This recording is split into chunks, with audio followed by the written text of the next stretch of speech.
Tonight on the Northwestern News Report, Chicago elects a new mayor. We'll have NNN's own Amanda Rooker here with analysis of the race.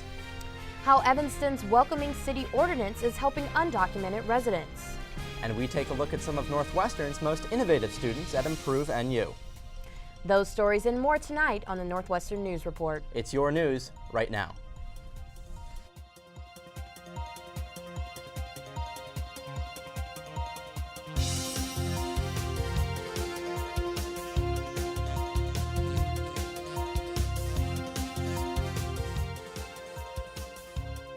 Good evening and welcome to the Northwestern News Report. I'm Bria Calpin. And I'm Justin Sweetwood. Polls closed just a few minutes ago in Chicago with the city voting to elect a new council. Our political correspondent Joey Safchik is at Chicago City Hall with more on tonight's races to watch. Joey?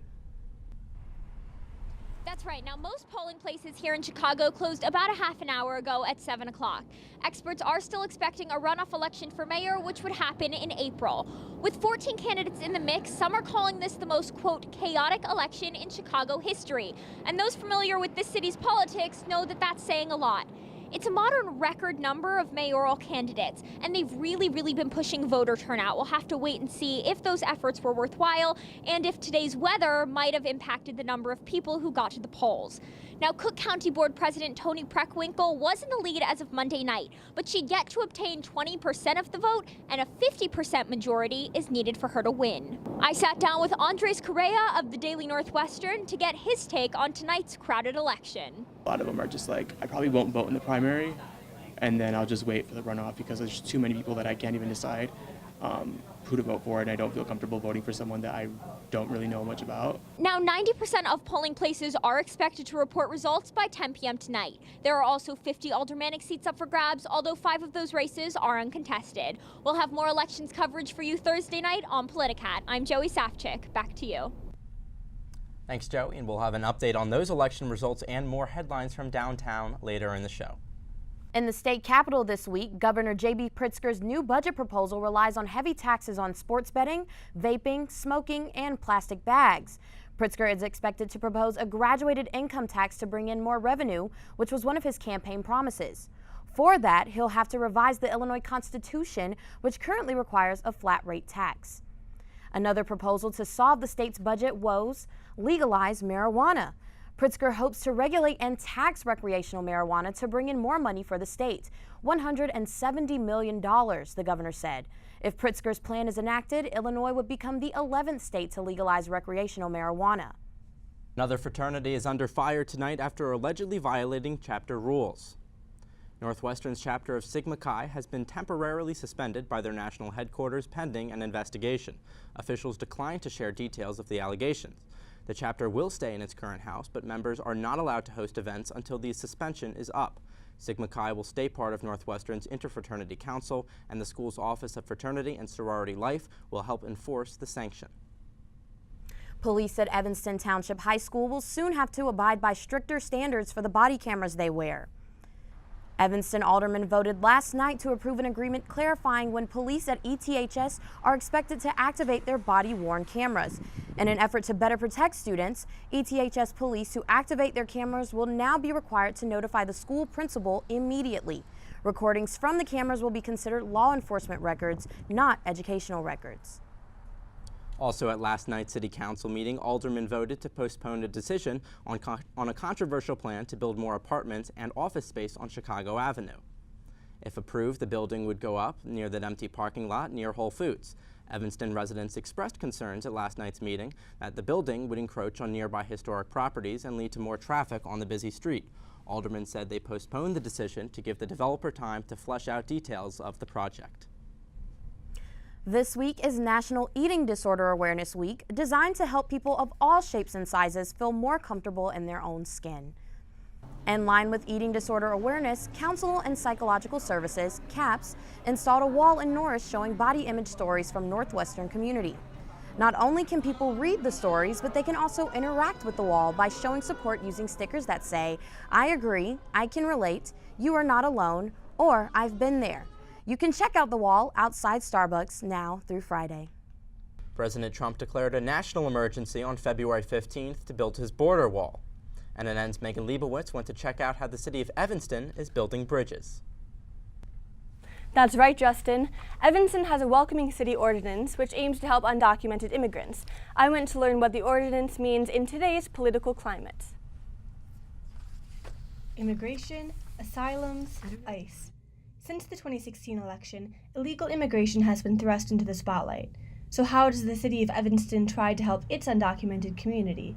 According to Evanston's Welcoming City Ordinance, city officials, staff, and police cannot ask about a person's immigration status, and city services are not conditional on the basis of documentation. If you're somebody from ICE, immigration and customs enforcement at the kind of federal level, and you want to deport people, the idea is that you will not get any cooperation from people in Evanston. However, there are exceptions.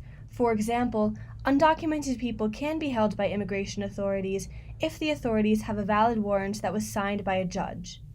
I'm standing outside of Evanston City Hall. Evanston's Welcoming City Ordinance was updated in 2017. The ordinance makes it easier for undocumented immigrants to contribute to the community without having the fear of being exposed as undocumented. They actually bring a lot of different backgrounds. They bring, most of them end up being entrepreneurs.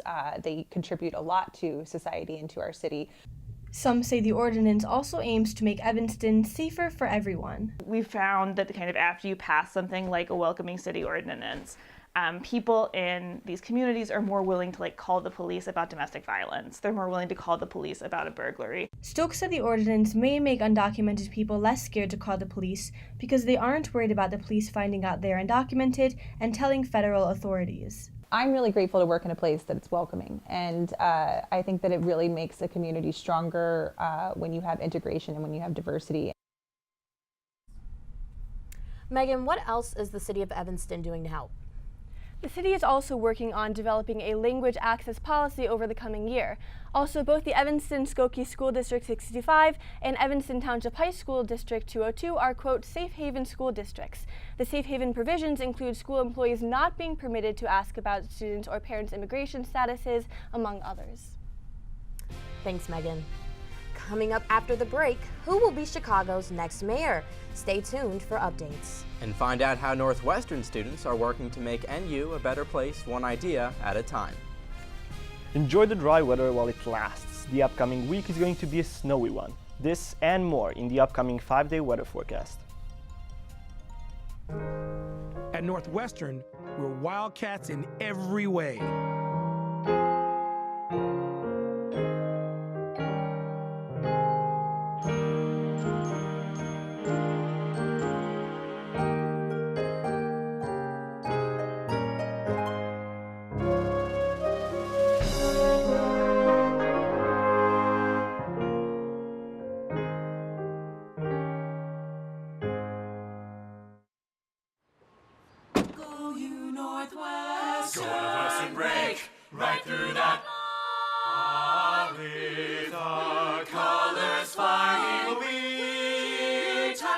Cheer you all to go. Go you Northwestern, fight for victory, sweet victory, spread for the fame of our fair name, and go Northwestern, win that game. Go Cats! At Northwestern University, we are pioneering innovation and achieving excellence across every imaginable discipline.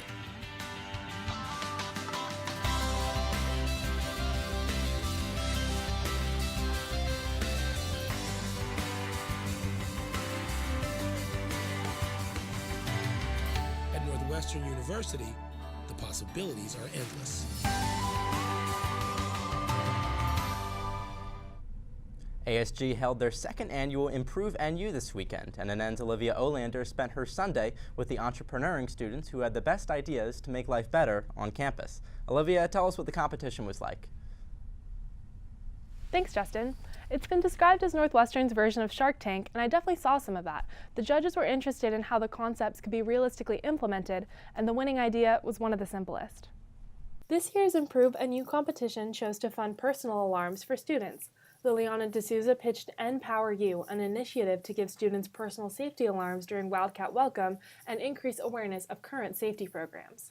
She received $7,000 to make her idea a reality. I'm really trying to make people aware of safety and make it a priority. Walking alone at night, it's just scary, and having someone take it upon themselves to implement initiatives to fix that is just something that was needed. A bike sharing service called EO won second place and $3,000.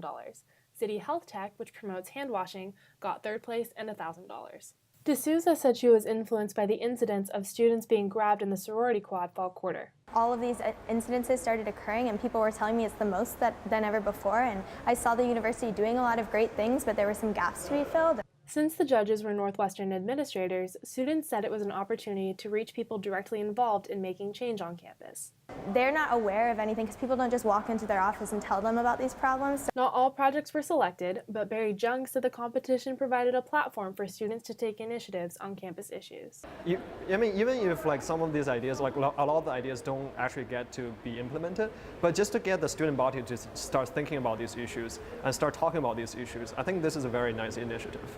As a judge, Associate VP and Chief of Staff in Student Affairs, Julie Payne Kirkmeyer, concluded the competition by championing the teamwork behind the event. When we all come together and we identify a problem and we work on finding a solution together, it's always stronger. I spoke to the organizers of Improve NU, who said that the timeline varies for each of the different projects, but they hope to have them implemented by fall 2019. Thanks, Olivia. Young audiences are taking flight at the Wirtz Center for the Performing Arts this week. Northwestern's Theater for Young Audiences premiered When She Had Wings on Sunday. The hour-long play follows a young aspiring pilot who hopes to follow in the footsteps of her idol, Amelia Earhart, and builds fantastic flying machines in her backyard. The play closes the 2018 to 2019 Imagine You Family Series at the Wirtz Center. When She Had Wings runs through March 10th. NU Nights and student organizations and activities are taking NU students to a Chicago Broadway show. If you were one of the lucky students to get tickets through NU Nights and SOA, you will be found at Dear Evan Hansen on Friday for free. Good for you. If you got a ticket, they disappeared in less than a minute. So everyone else who didn't get a ticket will be waving through a window. Wrapping up our series on Black History Month, Sunday's Oscars saw some important firsts for Black filmmakers and actors. Black Panther won 2 Oscars. Hannah Beachler won for production design and Ruth E. Carter won for costume design. Both women are the first Black winners in their categories, and their awards represent 2 of the 3 times in history a non-white person has won an Oscar in a production category. Mahershala Ali won Best Supporting Actor for his role in Green Book, tying Denzel Washington for the most Oscars won by a Black man. And prolific director Spike Lee, after 5 nominations and 1 honorary Oscar, won the Best Adapted Screenplay Oscar for his movie, BlacKkKlansman. Well, it was chilly outside today, so we sent our weatherman, Nico Boskovich, to The Rock this afternoon to get your take on the chilly temps. I'm Nico Boskovich, I'm here at The Rock, and this is your weekly Rock Talk. So, tell me, what do you think in general about the weather in Chicago? It's an interesting experience. It's obviously cold. It is very windy and pretty cold. I mean, it is what it is. I'd say Chicago weather is a place where you can experience all 4 seasons. It's cold and it's windy and it's awful.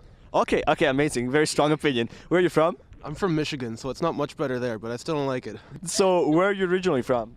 Kenya. So, what do you know what's the weather right now in Kenya? 80s, 90s. Naperville, right around here. Okay, so you're kind of used to this. Yeah. What would be a pro tip for the kids coming from California or from the South? Just layering and then you're fine. And what do you think about people walking around in shorts?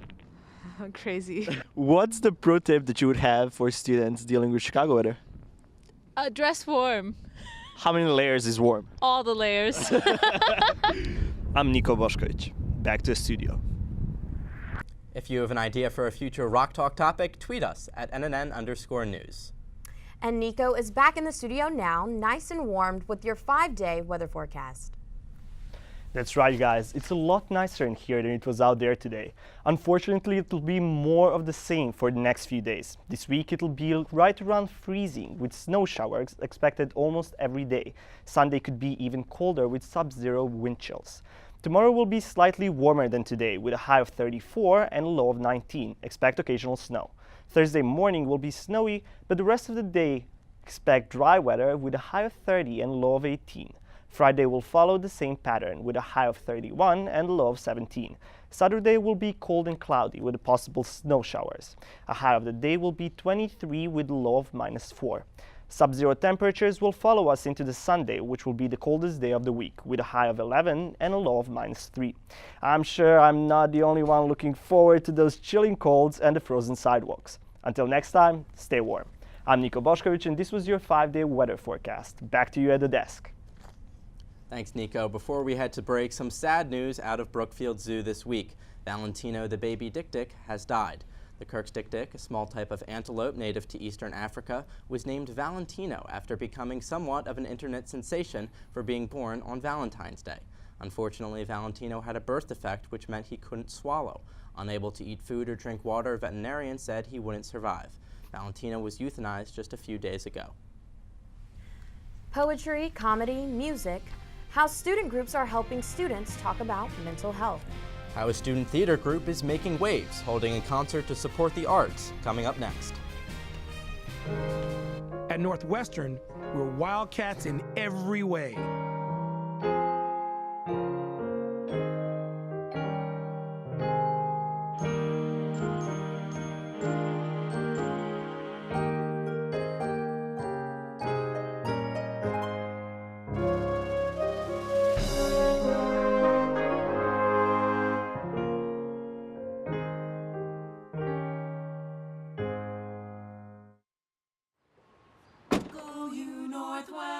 Northwestern break right through that. With our colors flying, we will cheer you all the go. Go you Northwestern, fight for victory, sweet victory, spread for the fame of our fair name, and go Northwestern, win that game. Go Cats! At Northwestern University, we are pioneering innovation and achieving excellence across every imaginable discipline.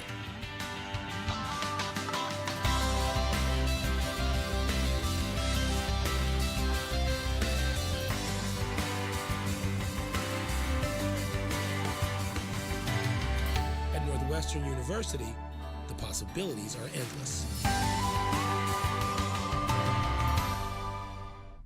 It's the end of the quarter, which means you, like us, are probably feeling a little overwhelmed.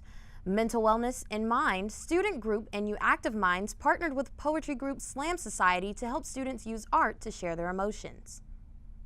Providing a platform to talk about mental health at Northwestern is one of the main goals of NU Active Minds. And what better way to do that than with an open mic night? With slam poetry performances, stand-up comedy, and musical performances, the event gave floor to storytelling in all art forms. Seeing everybody come out to support and giving a space for people to express their stories through a type of art form that they're comfortable with, it was just really inspiring. Huang and other members of NU Active Minds started planning the event at the beginning of fall quarter. They decided to team up with Slam Society around a month before the actual event. Although there were certainly performers who had years of experience with open mics, the night also had several first-time performers, like aspiring author Amy Yang. I read an essay about kind of the struggles of being an immigrant and like having grown up in a different country and trying to fit in. And even though not everyone could necessarily relate to that experience, they were very empathetic and like they responded really well to what I was saying, and that made me more confident as a writer. The event finished with an open discussion where students could talk about their own mental health and the ways that art has allowed them to express themselves. Hearing all the performers kind of speak their mind about what went behind their performance and kind of what art does for them in terms of empowering them and letting them speak their emotions, that was very empowering and inspiring. In providing such an intimate and supportive setting for students to talk about important issues, Slam Society and Active Minds certainly put on an event that was nothing short of a slam dunk. Cyrus Singh, Northwestern News Network. NU Active Minds will host another event Saturday managing mental health in the workplace and dealing with career anxiety as an undergrad.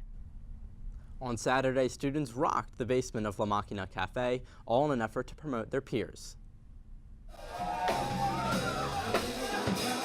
Just 1 week until opening night, student theater group Wave held a concert to promote its upcoming show, Love and Information. We had like a variety of artists, and it was so cool to see people like experiment their new music and like people who performed before. It was just awesome. We had like a range from Honey Butter, which is just like this kind of jazzy thing, to like Corgi Nights. There was like this like little rock punk band. The concert was part of an effort to overcome the group's limited budget for the production. Given just $100 to put up the show, the co-producers are coming up with creative ways to make it happen. Every design element, from sound to props, will have to be redesigned. For a set, the producers chose a frat house. Lights will come from a local work site and dorm projector, and costumes will come straight from the cast and crew's closets. These all represent the show's theme, that small and unexpected encounters are what make us human. The organizers, fans, and performers all appreciated this unique fundraiser concert. I like the idea of having a student artist perform in the show, because I think one thing that Midwestern is kind of missing is like a DIY music community. I think my ideal would just be like, instead of like fundies for events, like keep it as a fundy, but just have students play like this. Like it's so fun and so cool. A way to meet people. Through collaboration and creativity, Northwestern students are overcoming challenges to bring their artistic vision to life. Evan Robinson Johnson, Northwestern News Network. Love and Information opens this Friday at 7 p.m. Up next, we check in on the elections happening around the Chicagoland area tonight. At Northwestern, we're Wildcats in every way.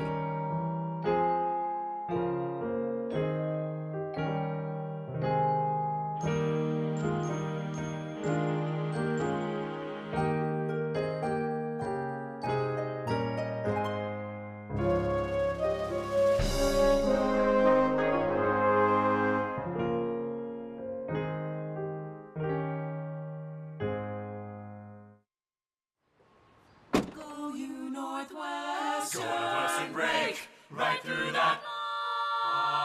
With our colors flying, we will cheer you all to go. Go you Northwestern, fight for victory, sweet victory, spread for the fame of our fair name, and go Northwestern, win that game. Go Cats! At Northwestern University, we are pioneering innovation and achieving excellence across every imaginable discipline.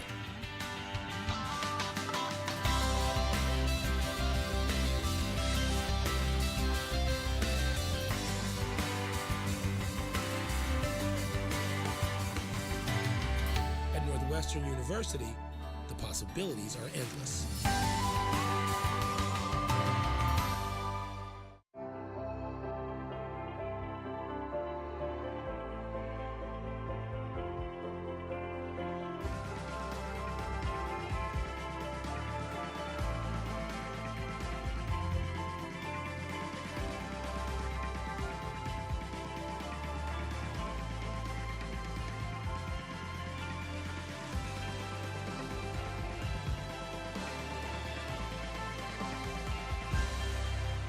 Here with more of our continuing coverage of Chicago City Council elections, we have NNN political analyst Amanda Rooker. Amanda, can you tell us the latest?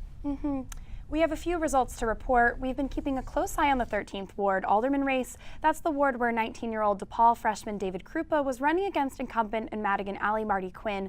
Quinn right now has more than 85% of the vote, with 75% of the precincts reporting. In the mayoral race, Lori Lightfoot, Tony Preckwinkle, and Bill Daley hold the top 3 spots with a little more than half of the precincts reporting. Right now, they're all about neck and neck, though Lightfoot leads the pack by 2 percentage points.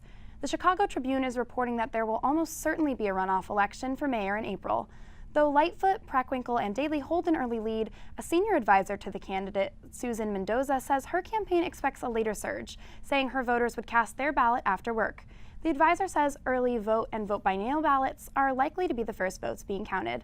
Now, don't forget, Chicagoans today are also voting for city clerk, city treasurer, and the alderman's seat in their district. So even if they expect a runoff for mayor and don't show up, they're losing out on the chance to vote for other officials. So, Amanda, does it look like the nasty weather today affected voter turnout?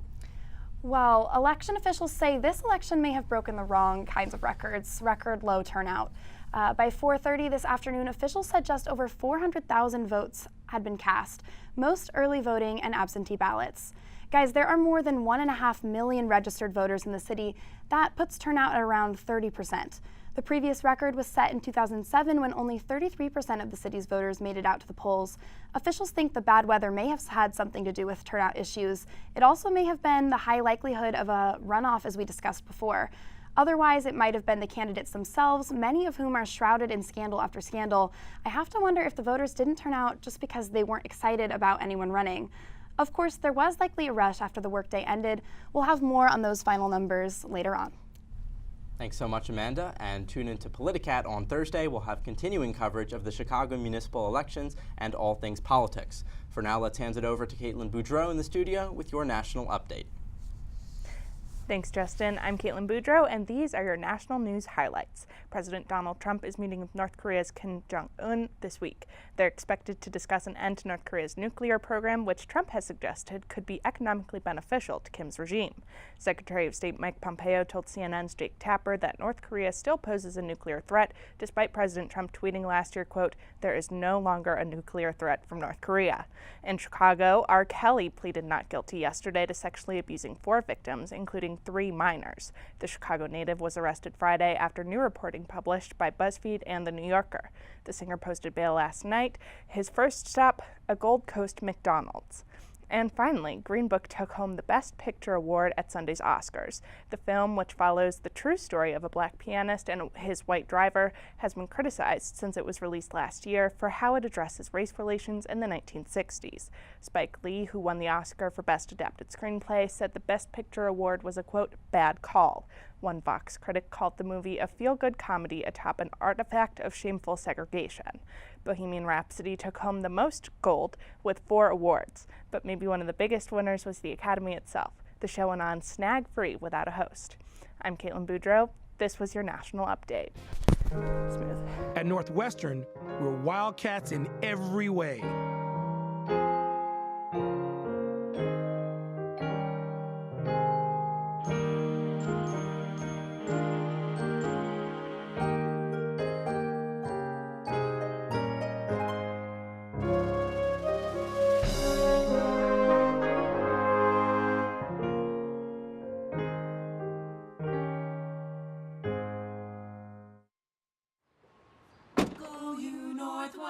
Go Northwestern, break right through that. With our colors flying, we will cheer you all the go. Go you Northwestern, fight for victory, sweet victory, spread for the fame of our fair name, and go Northwestern, win that game.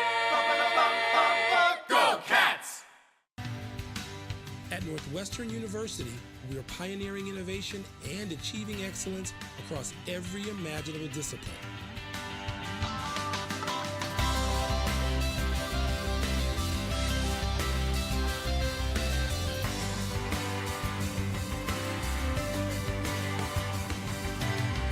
At Northwestern University, the possibilities are endless. In otter news, Shedd Aquarium is offering a Sea Otter Extraordinary Experience, which opens to the public on March 3rd. You can hang out with this adorable sea otter, Luna, but it'll set you back about $110. You can go to sheddaquarium.org to buy tickets. Now, I don't know about you, Bria, but with $110, instead of going to play with an otter for a day, you can just get a dog. Yeah, but like, otters are like the dogs of the ocean, of the sea. No, you so get it's a dog. It's I don't know why at the end of shows I'm always advocating for a dog. I don't even have a dog, but I just don't like. You need to open your mind. You need to be a little bit more open-minded about these animals. You know, there's a lot more than dogs out there. And that's all the time we have for you tonight. From all of us here at NNN, thanks for watching and have a good night.